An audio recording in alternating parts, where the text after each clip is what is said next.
कोटा बूंदी लोकसभा क्षेत्र से कांग्रेस के उम्मीदवार प्रहलाद गुंजल ने शुक्रवार को केशोरायपाटन विधानसभा के करवाला, माएजा, अरनेठा, जलोदा, झालीजी का बराना, नोताड़ा, खरायता, बालकाना सहित कई गांव में जनसंपर्क किया। गुंजल ने कहा, बिरला जी को कोटा बूंदी की जनता ने 2 बार वोट देकर 10 साल सांसद बनाया। जब जनता तीसरी बार में बिरला जी से 10 सालों के काम का हिसाब मांग रही है तो बिरला जी कह रहे हैं ये राष्ट्र का चुनाव है, 2047 तक विकसित भारत बनाने का चुनाव है। तो मैं पूछना चाहता हूँ बिरला जी, जब तक गाँव, गरीब, किसान, जवान की स्थितियाँ नहीं सुधरेंगी तो 2047 तक विकसित भारत कैसे बनेगा। भारतीय जनता पार्टी से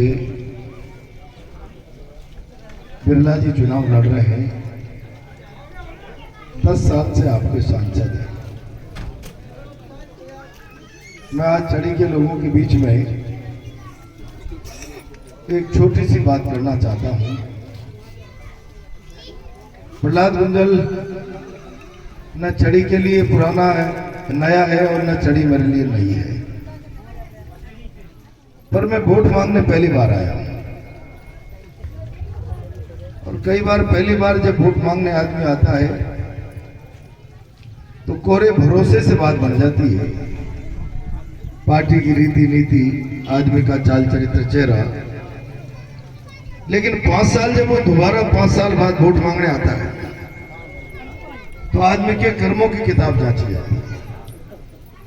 5 साल पहले भरोसा करके जो आशीर्वाद दिया उस पर कितना खरा उतरने का प्रयास किया, और जब कर्मों की किताब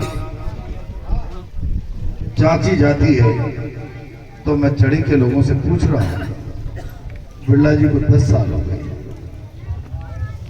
एक बार नहीं 2 बार आपने भरोसा करके देश की संसद में उनको पहुंचा दिया। अब 10 साल बाद तीसरी बार जब आशीर्वाद मांगने आ रहे हैं तो मैं कह रहा हूं, बिरला जी पहले 10 साल के कामकाज का हिसाब किताब लड़ी चढ़ी की जनता के बीच में लेकर आओ। आपने 10 साल में क्या किया है?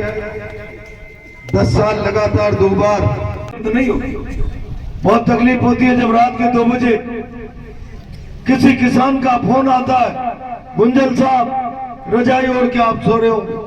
वो हक अधिकार से दर्द सुनाता है। रात के 2 बजे का फीडर है, कप कपाती सर्दी है, दांत कटकटा रहे हैं, हम खेत में रिलाई के लिए जा रहे हैं, भगवान के लिए इसको दिन का फीडर करा दो। मुझे लगा मेरे सपनों को पंख लग गए। अब बिरला जी इतनी बड़ी ताकत में पहुंच गए, अब मेरा किसान मुझे कराता हुआ दर्द लेकर फोन नहीं करेगा। अब तो दिल्ली की सल्तनत जहां से देश चलता है वहां मुखियाओं में मेरा वोट शुमार हो गया है। लेकिन कर्नाटक के लोगों, बिरला जी ने जीते जी मेरे जैसे लाखों लोगों ने जो आंखों में सपने देखे जागते जागते, उन सपनों को वैसे ही तोड़ा जैसे नींद टूटी और नींद का सपना टूटा। नींद टूटी, नींद का सपना टूटा। 2-3 लोग तो कह रहे थे कि हम तो रात में बिरला जी के प्लेन में, हवाई जहाज में सपने में सफर कर रहे थे, प्लेन ही क्रैश हो गया। मैं आज अरनेटा के लोगों से कहना चाहता हूं, इतनी बड़ी ताकत में आने के बाद बिरला जी, उनके भाई तो भाषण करके कहे मेरा ओम तो इतना ताकतवर हो गया है, वो कहता सिट डाउन मोदी। सुना होगा आपने सोशल मीडिया, तो मोदी सिट डाउन हो जाता।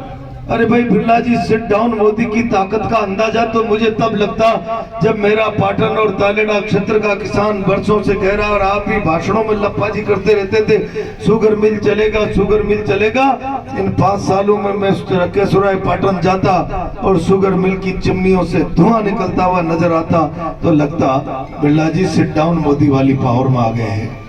लगता कि जेके जिसके 153 मजदूर 2005 में मैंने विधानसभा में जोर से हल्ला करके कहा सरकार को, 153 लोग आत्महत्या और हार्ट अटैक से आर्थिक परेशानियों के कारण मर गए। जेके जैसे उद्योगों को चालू करो। जिन कामगारों के बच्चे कल तक सेंट पॉल सोफिया में पढ़ते थे, उनके बच्चे मूंगफलियां बेच,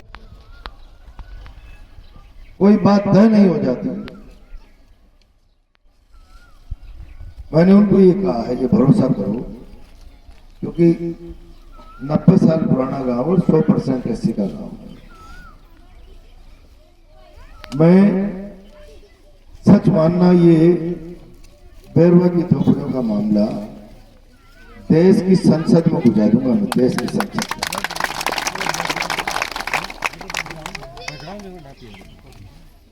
और केवल बैरवा की झोपड़ियों का नहीं,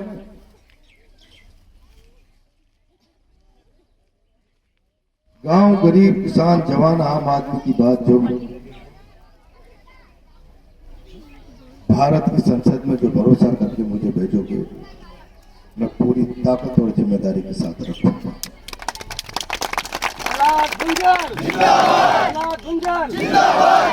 अब था क्या, बाकी रामायण गाबा को तो मतलब चाहिए। 10 साल बिरला जी देख लिया, पूरी हाड़ोती में बाहरों बाजो ना बाजो है ना।